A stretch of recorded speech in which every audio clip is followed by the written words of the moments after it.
Welcome to Storytime. Enjoy with me. Young Goodman Brown by Nathaniel Hawthorne. Part 1. A Mysterious Forest. At sunset, young Goodman Brown stepped into the street of Salem Village. But then he put his head back inside his house and kissed his young wife, Faith. She put her pretty head outside the house. The wind played with the pink ribbons in her hair while she called her husband. "Dearest love," she said, "please leave in the morning and sleep in your own bed tonight. Please stay with me tonight, dear husband." "My love and my Faith," answered young Goodman Brown. "Tonight I must stay away from you. I must make this journey between now and sunrise." "I will wait for you to return," said Faith with her pink ribbons. "Say your prayers, dear Faith, and go to bed early. Then nothing will happen to you." The young man walked on and then looked back. He saw Faith's head with her pink ribbons. She was still looking at him. Poor little Faith, he thought. I should not leave her alone while I go on this journey. She often talks of dreams. When she spoke to me, there was unhappiness in her face. Perhaps a dream told her what I am doing tonight. Oh, but it will kill her to think of it. She is an angel, and after tonight I will stay close to her forever." With this excellent resolution for the future, Goodman Brown felt better. He walked quickly toward his evil purpose. He took a dark, mysterious road in the forest with tall, dark trees all around him. It was very lonely, and he did not know what was hidden behind the dark trees. "There could be an Indian behind every tree," said Goodman Brown to himself. He was afraid. He looked behind him and said, "What if the devil is here?" On the road in front of him, there was a man sitting under an old tree. He got up and said, "You are late, Goodman Brown." Surprised by his sudden appearance, he replied nervously, I was with Faith." It was now very dark in the forest. The second traveler was about 50 years old and looked a lot like Goodman Brown. They looked like father and son, but although the older man was simply dressed, he had a certain air of one who knew the world. He would be comfortable at the governor's table or at King William's court. But the only unusual thing about him was his staff. It was a strange staff. It looked like a living serpent. Of course, it was probably Goodman Brown's imagination, because it was very dark in the forest. "Come, Goodman Brown," cried his fellow traveler. "You are walking too slowly. Take my staff if you are tired." "My friend," said Goodman Brown, stopping, "I met you here because I promised. But now I want to return home because I am worried about this journey." "Really?" replied the older companion. "Let us walk on. If I can convince you while we walk, then you must not go back. And if I cannot convince you, then you can go back. We have just entered the forest." Goodman Brown started walking again. "My father never went to the forest on such a journey, and neither did his father before him. We are a family of honest men and good Christians. I will be the first Brown that ever took this path in the forest, and had such friends, that's what you wanted to say," said the older man. "I have known your family very well. I knew your grandfather and your father.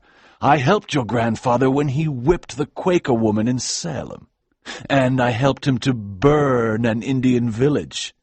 They were my good friends, and we walked along this path many times and returned after midnight."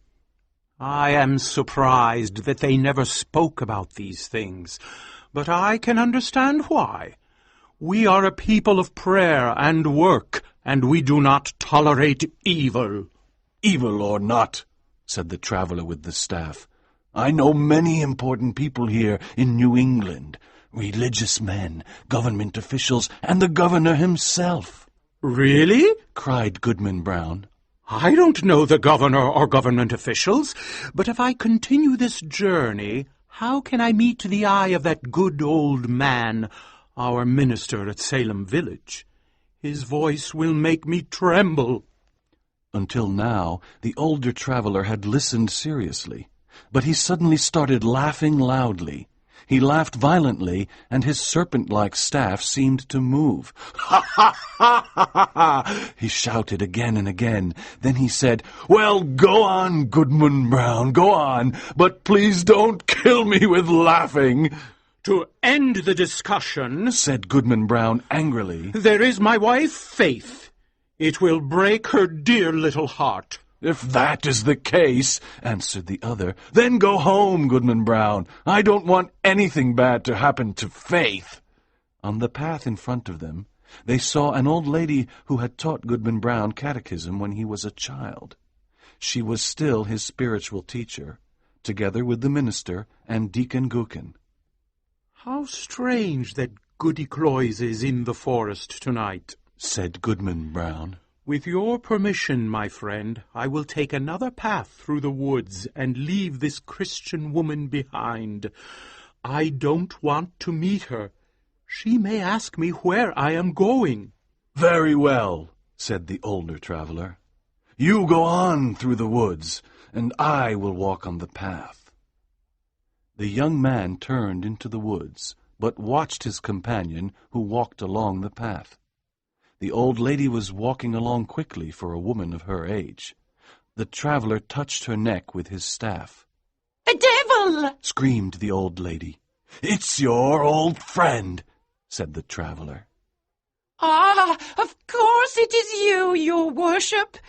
Yes, it is really you, and in the image of Goodman Brown's grandfather," cried the old woman.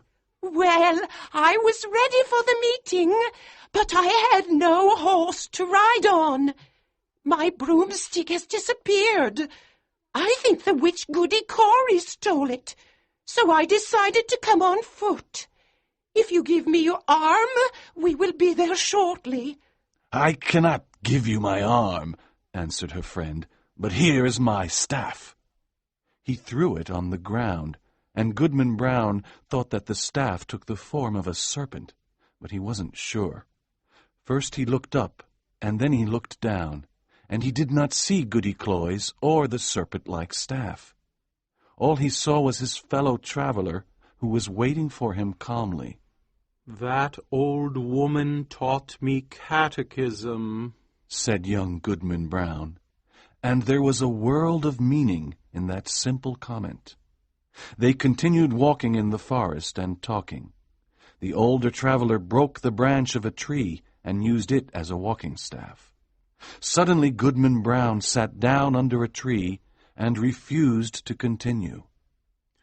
"My friend," he said, "I have decided that that horrible old woman can go to the devil if she wants. I always thought she wanted to go to heaven. That is not a reason to leave my dear Faith and follow her." The older traveler said calmly, "Sit here and rest. When you want to continue, here is my staff to help you." He threw his companion the staff and disappeared into the dark forest. Goodman Brown sat there for a few moments. He was proud of himself because he had a clean conscience, and he could look Deacon Gookin straight in the eye. And that night he could sleep in Faith's arms, instead of spending the night in the forest. As he was thinking these pleasant thoughts, he heard the sound of horses along the path. He decided to hide in the forest.